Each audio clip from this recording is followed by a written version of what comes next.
Start. Good morning, Kuya! Good morning, mga kasambahay! As the cold continues, we also continue to explore the nature, the wonders of nature. Doon ka sa kabila. Dili na lang ko, uy. Naka-record lang, girl? With that, alam niyo ba mga kasangbahay? Parang Tito Kim lang. Oh, pwede ka na, girl. Bigyan niyo ako ng cue. 3. Ang bala kami, Ano dog. gani? Ang Don Salvador. With that, mga kasangbahay, ang Don Salvador Benedicto ay tinaguriang summer. Vacation talaga. Summer capital ng Negros Occidental. Huwag ka tumawa ng Occidental dahil sa pabago-bago at malamig na klima dito. Alright, sige, go. Ang panahon dito. Yes, tama ka dyan, James.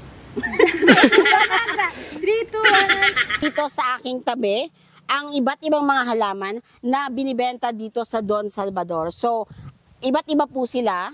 It ranges from 50 pesos to 3,000.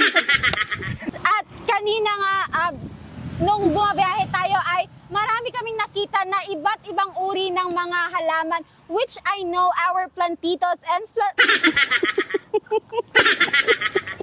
Love na lang, gidya. Kaya, lost, ha?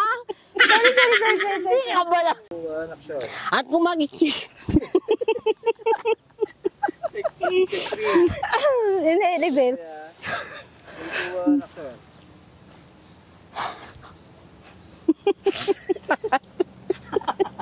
At sa gilid po yung iba't ibang mga klase ng halaman na dito makakita sa at binibenta dito sa Don Salvador.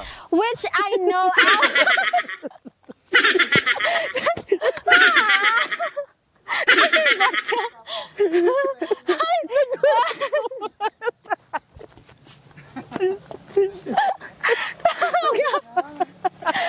walang